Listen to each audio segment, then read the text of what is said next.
welcome, and thank you for letting me join you on your journey to relaxation. This podcast is intended for people who wish to relax or fall asleep.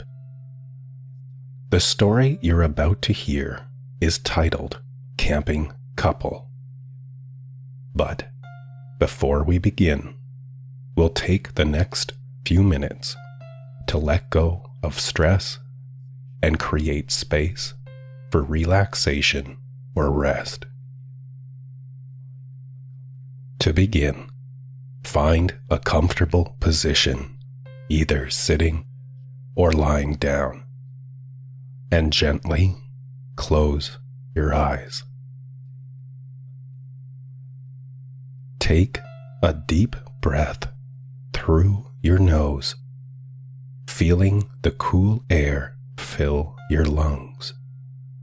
Hold for a moment, and then exhale slowly through your mouth, letting the body soften as you release the breath. Let's do that again. Inhale deeply and exhale slowly, letting go of any tension. Now, let your breath fall into a natural rhythm and bring your awareness to your body. Start with your feet. With each exhale, imagine them becoming heavy, sinking deeper into the ground. Let any tension in your toes and soles dissolve. Now, move your attention to your legs. Feel the weight of your calves and thighs. And with each breath out, allow any tightness to release. Let your legs soften and relax, feeling supported and grounded. Shift your focus to your hips and lower back. As you exhale, let go of any discomfort here. Picture your hips and back releasing, sinking into the surface beneath you. Next, bring your awareness to your abdomen. Notice the rise and fall of your breath in this area. And with each exhale, allow your stomach to soften, letting go of any tension you may be holding here. Now, turn your attention to your chest. Feel the gentle movement as you breathe in and out. Let your chest open with each breath, allowing peace and relaxation to flow in. And with every exhale, feel this peace expand, releasing any weight. Let your awareness drift to your shoulders and neck. With every breath, let your shoulders drop away from your ears, easing any tightness. Feel your neck lengthen and relax. Shift your focus to your arms. down to your fingertips. And as you exhale, imagine any tension flowing out through your hands. Your arms are soft and loose, and your fingers relaxed. Finally, bring your attention to your face. Notice if there's any tightness in your jaw, around your eyes, or across your forehead. And as you breathe out, allow all of those muscles to relax. Feel your entire face soften. Your whole body is now calm and fully relaxed. Take a moment to simply be here, in this stillness. Let your breath move naturally and effortlessly as you rest in this peaceful space. Carry this sense of relaxation with you as you enjoy the story. And now, camping couple. I love camping. It was never just the fresh air or the smell of the campfire. It was also an activity I got to share with my dad. As much as my mom and him got along, the only activity she never enjoyed was camping. So, when I was old enough, my father started to take me, his only daughter, with him on his weekend excursions. We would head a little ways out of the city to a large park that allowed overnights.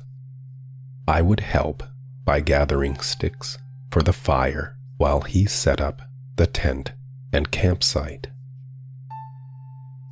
Once situated, we would start a fire, have something to eat, and then he'd spend the rest of the night telling scary stories. I was probably too young to hear them, and if my mom ever found out, she would have put a stop to it. But I loved it. I liked being scared because I knew if we were ever actually in any trouble, my dad was always there to keep me safe.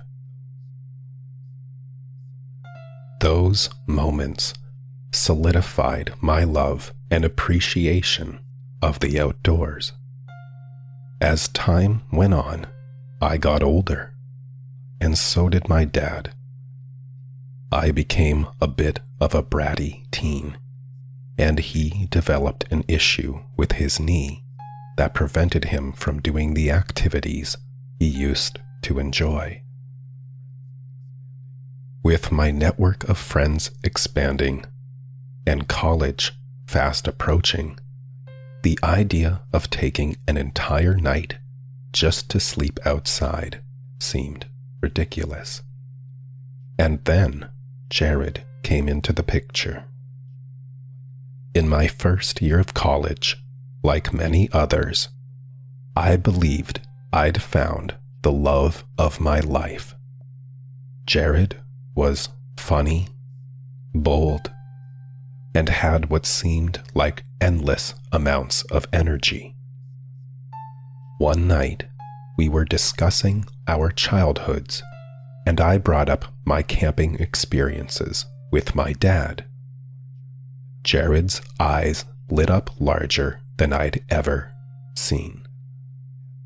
He explained that he had similar experiences growing up with his dad and brothers. It was nice to connect with him on that kind of level, and I truly believe that our shared pasts brought us closer together.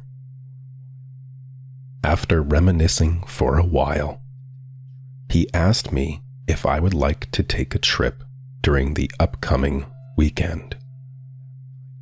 I wasn't expecting that kind of offer, so I was a little taken back at first.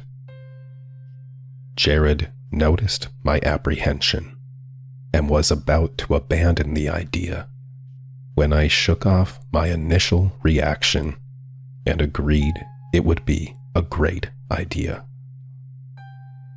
I grabbed his laptop and started researching nearby places when he told me he actually knew the perfect location. He told me he knew of this clearing on top of a big hill where you could easily see the stars and even look out over the surrounding wooded area.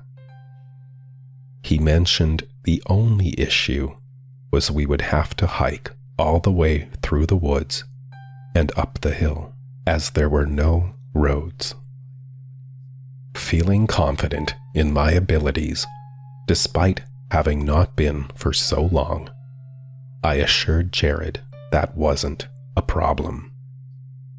When I raised concerns about supplies, he informed me he had it covered and would make sure we were well prepared for the outing.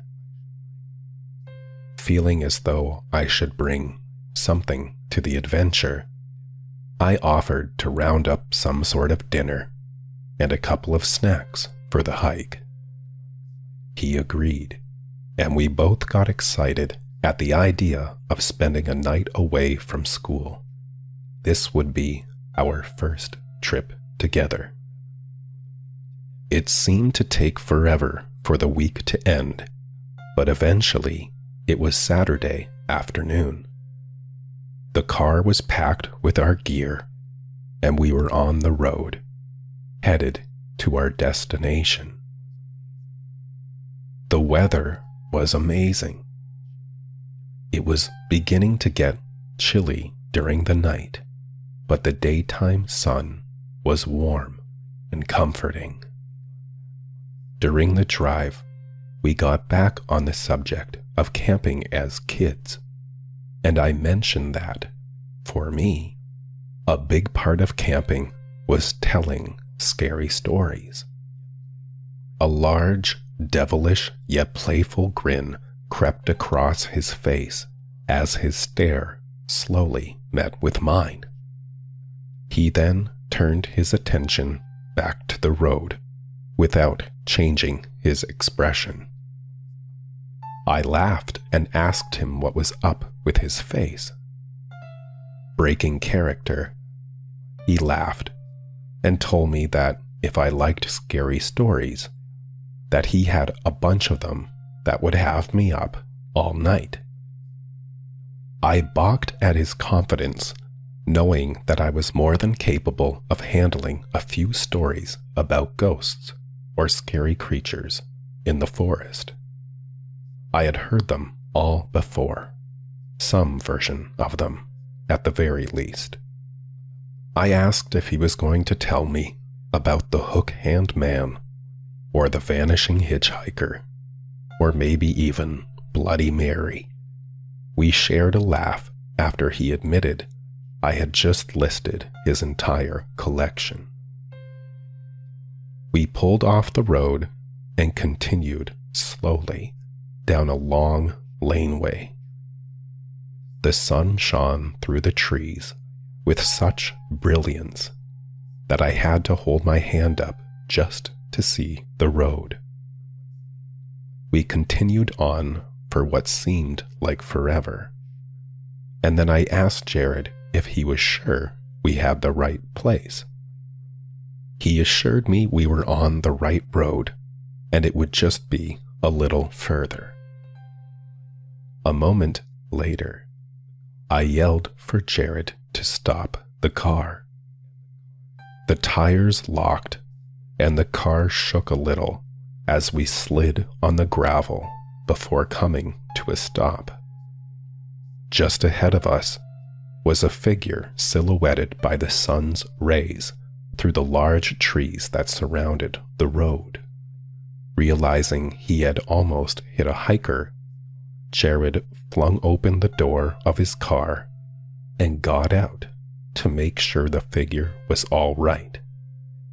I stayed in the car and watched as the two of them spoke. The figure, a man, was a little shaken, but calmed down fairly quickly. They seemed to shake hands, and Jared started back for the car. When he got back inside, I asked him about the stranger and if he was all right. Jared explained that the man was understandably upset that he was almost hit by a car, but didn't have any injuries, as we never actually hit him. The man simply asked him to slow down and confirmed the parking area was just ahead. Relieved the matter was over with, I turned my attention back to the road, but there was no sign of the man. I asked Jared if he had seen where the man went. He hadn't, but explained there were different trail entrances along the road, and he probably just entered one when we weren't looking. We continued for a short while until we came to the parking area. Only 2 other cars were in the lot when we arrived. I made sure I had everything I cared about and made my way to the back of the truck to get my hiking pack. It was about 3 or 4 in the afternoon by the time we got on the trail. We had enough time to get to the camping site before the sun started to set. We had to rush a little. The terrain wasn't terrible, but it was littered in moss-covered rocks that were quite slippery at times. It was necessary to pay careful attention to your steps, even though the incline up the hill was quite gradual. We walked in silence at first, taking in the sights and smells of the woods. Every so often, I'd be spooked by a chipmunk rustling among the fallen leaves or a snake crossing my path. I sensed Jared wanted to laugh every time I let out a short scream, but I had seen him jump a couple of times too. Continuing to trail behind, I smiled to myself, thinking about him and how much fun I was having. It had been so long since I had embraced this side of myself, and it felt invigorating. The fresh air and warm sun seemed to recharge my soul, and I began to become playful with my stride. I began to teeter on rocks for a little longer before stepping off of them, and I used the branches of trees to help me through some off-path areas for a bit of a challenge. Jared must have heard the extra commotion because he turned around, chuckling, and asked what I was doing. I told him I was having a bit of fun, and there was lots to be had if he wanted to join me. He veered off of the path, and we laughed as we did our best to parkour around the woods. Jared held my hand as I tried to traverse a fallen tree. All was going well until we heard a large snap behind us. I jumped at the sound, lost my balance, and fell to the ground, smashing my ankle off of a rock in the process. I was a little dazed, but I heard a voice call out and ask if I was all right. Jared was by my side, but it wasn't him who was talking. I turned to look in the other direction and saw a person approaching. Again, the voice asked if we were all right. I knew my ankle wasn't broken, but it seemed like Jared was checking it out. He told me I had a slight cut, and it would probably bruise. But other than that, it looked okay. Noticing a dark patch forming on the sleeve of Jared's shirt, I pulled it up for a better look. Sure enough, he had also cut himself on the log as his arm got pulled across the bark. As I regained my full awareness, the approaching stranger explained that he was sorry about startling us.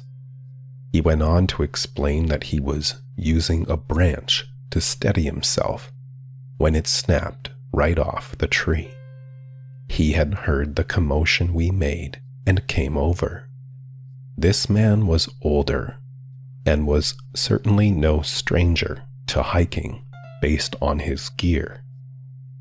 He offered to treat our small injuries, and before we could refuse, he interrupted us with warnings about bacteria found in the woods.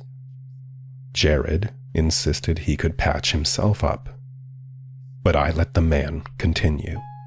He seemed knowledgeable and already had his pack out. As he worked, he spoke of strange parasites that frequent the area and the importance of remaining alert. Before applying a bandage, he produced a small vial filled with a semi-transparent green liquid from his pack.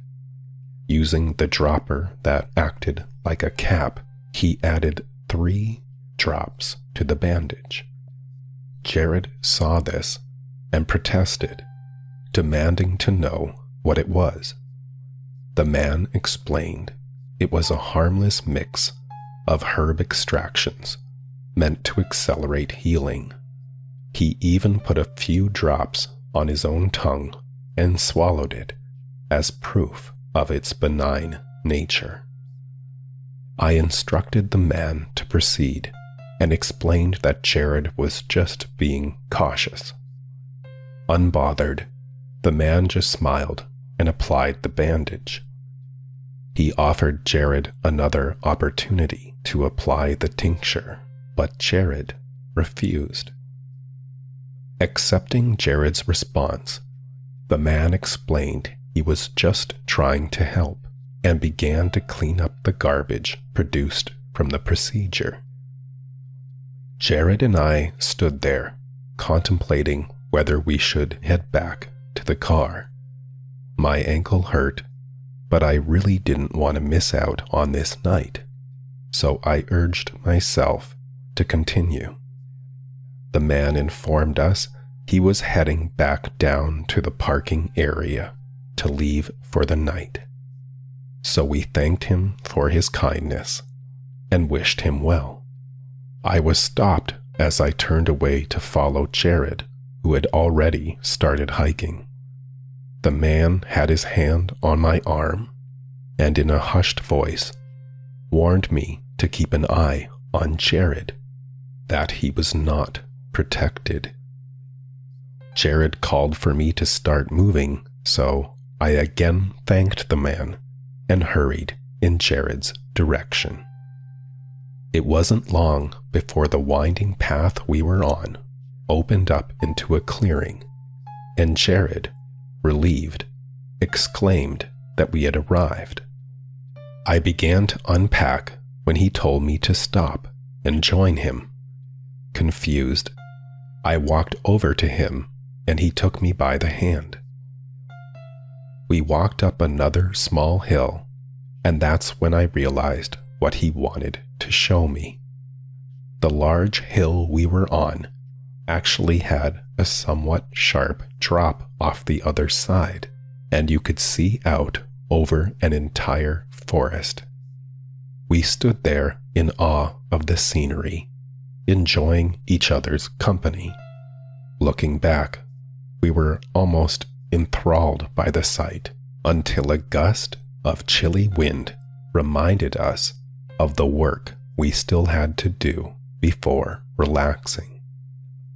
We continued to set up, and before we knew it, the sun was setting, and we were sitting in front of a warm fire. I hadn't remembered gathering the wood for the fire or setting up the tent, but the nostalgic feelings of camping were coming back to me. So, instead of questioning it, I decided to focus on enjoying the moment. I was so relaxed, I must have dozed off, because the next thing I remember is a large snapping noise and Jared shaking me awake. I didn't do drugs or drink, but as I woke up, I felt a sense of disorientation that I would associate with being inebriated.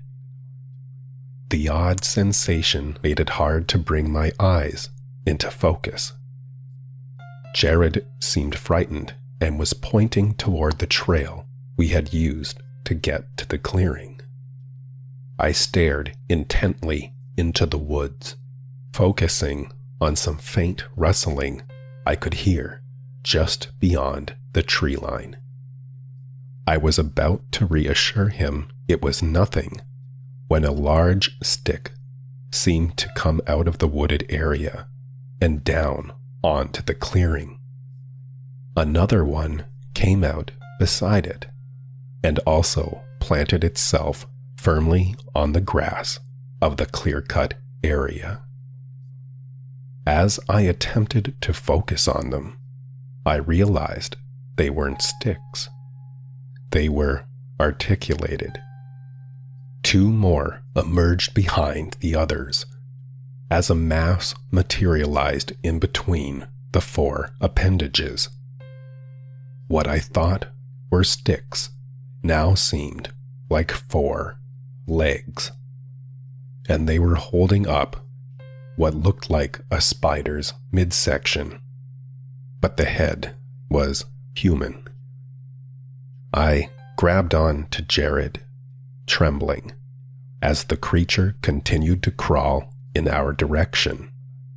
I tried to scream, but I was so dumbfounded by what I was witnessing that all I could do was sit agape. To my complete surprise, Jared called out to the creature, asking if it was all right. Astonished, I turned my attention back to him, and his entire demeanor had changed. His face had relaxed, and he appeared much more calm than a few moments ago. As I stared into his face, bewildered at his response, the creature turned its head to the sky and made a series of what I can only describe as clicks. The sound echoed around us and was enough to trigger my flight response. I scrambled backwards from the fire up against the tent.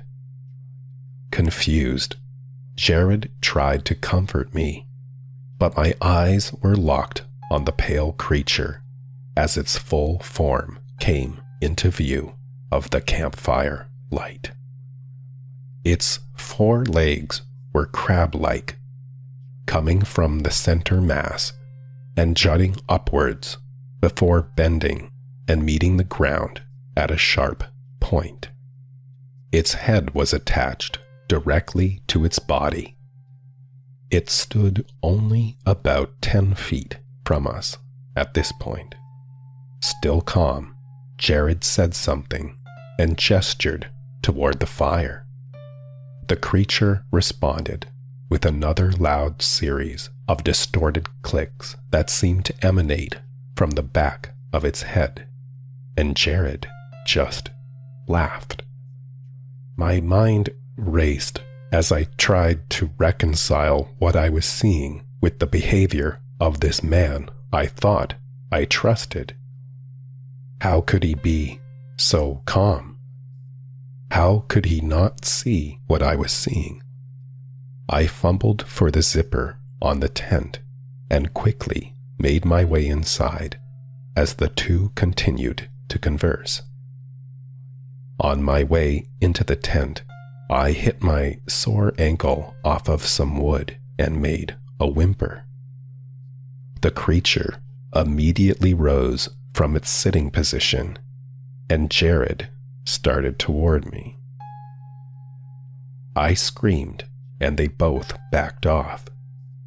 Jared again began slowly moving toward me and helped me get into the tent. As he got close, I grabbed him and asked him what the hell was going on, but he assured me everything was all right and that our new friend just needed to warm up by the fire. I begged him to come into the tent, but he brushed me off and told me he would be back in a bit. I felt as if I was going crazy, but my head was still spinning, and all I could do was lay down. Jared zipped the tent closed and returned to his spot next to the fire. The clicks and conversation continued while I did my best to assure myself that everything was okay. I kept a watchful eye on the creature and Jared's silhouette, which were cast on the side of the tent. The wandering flame of the campfire made it look as though they were swaying, and focusing on that motion, I must have drifted off. My restful sleep was interrupted by a scream in the distance. I shot up and listened intently, wondering if I had actually heard what I heard. It seemed to be early morning. There was just enough light illuminating the tent for me to realize that Jared was not beside me. I cautiously unzipped the tent and poked my head out to see the fire in embers, with no sign of the creature or Jared. I called out for him, but no one answered.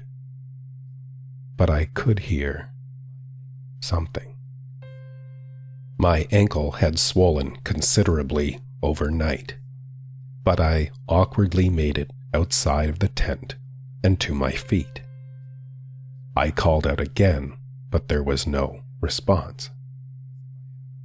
My head was pounding as if I had a horrible hangover.